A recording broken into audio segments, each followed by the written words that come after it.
Now, the top of the hour on the Progressive Voices channel on TuneIn presents the Green News Report. It is very clear that if we don't tackle climate change internationally, these impacts will get worse over our lifetimes. UK and Ireland hit with deadly, ferocious back-to-back storms.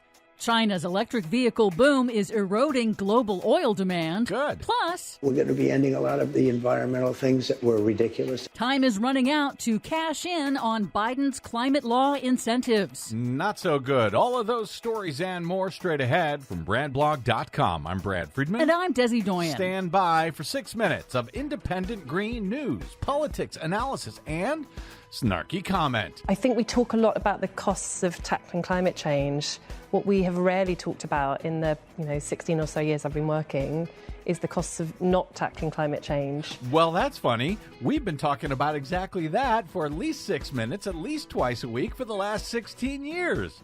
Hi, this is your Green News Report. Okay, Desi Doyen, there is so much going on at once, I don't even think I noticed what was going on in the UK. Yeah, sadly, a massive winter storm slammed into the UK and Ireland over the weekend with hurricane-force winds, fueled by record-warm Atlantic Ocean waters. Storm Dara killed at least 2, knocked out power to hundreds of thousands amid frigid temperatures, and canceled flights, trains, and a major football event.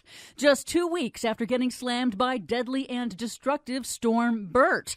UK climate chief Emma Pinchbeck on Sky News warned that Britain is not moving fast enough to build resilient infrastructure and protect its economy from increasingly frequent extreme storms and intense heat waves. Emma Pinchbeck? Yes. We have to prepare for it. We have to prepare our infrastructure for it. We have to prepare the economy for it. We have to prepare our homes for it. We're off track against where we should be. In other news, OPEC Plus members late last week delayed plans to start boosting their output as the oil cartel, led by Saudi Arabia and Russia, continues to struggle with weak demand growth. Bloomberg News reports part of that is due to electric vehicles, with China's boom in EV ownership seriously eroding demand for imported oil and gas. Nice. China's sales of EVs and hybrids have hit a tipping point, now accounting for more than half of retail passenger vehicle sales. Nice. The International Energy Agency projects that the global surge in renewable energy and EVs will continue to eat away at global demand for oil.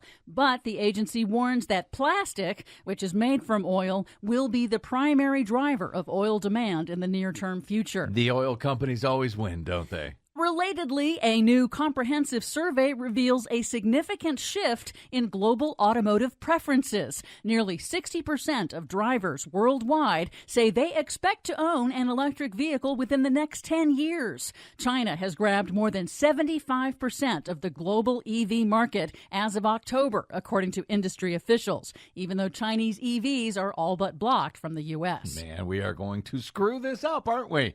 Here in the U.S., the Department of Energy is racing to move federal funding for clean energy projects out the door before Donald Trump returns to the White House in January when he vows to end the program.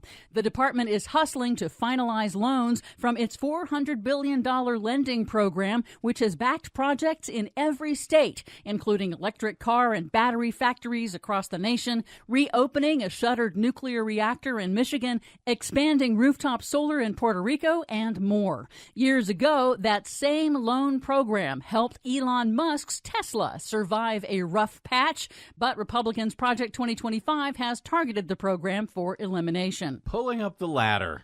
Finally, if you're thinking of buying an electric car, an energy-saving heat pump, or energy efficiency upgrades that are eligible for federal tax credits and rebates, now is the time, experts say, before the incoming Trump administration rescinds them. The rebates are funded by President Biden's landmark climate law, the Inflation Reduction Act, which includes more than $8.5 billion in incentives for American households to decarbonize their lives and upgrade the energy efficiency of their homes.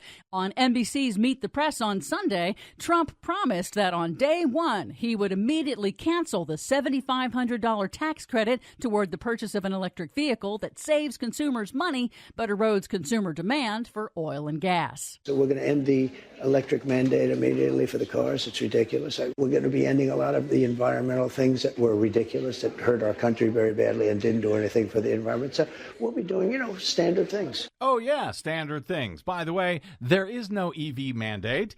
But sure, government efficiency demands we pull back incentives that go to the American people so that we can have more money go to the billionaires, like Elon Musk.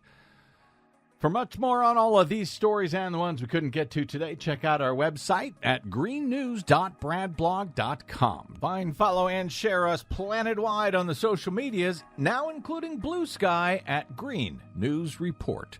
I'm Brad Friedman. And I'm Desi Doyen. And this has been your Green News Report. PV brings you the best progressive audio and video in one free stream. Stephanie Miller, Tom Hartman, Randy Rhodes, David Packman, Brad Friedman, and more. Search Progressive Voices on the TuneIn app. Download the free Progressive Voices app or go to progressivevoices.com.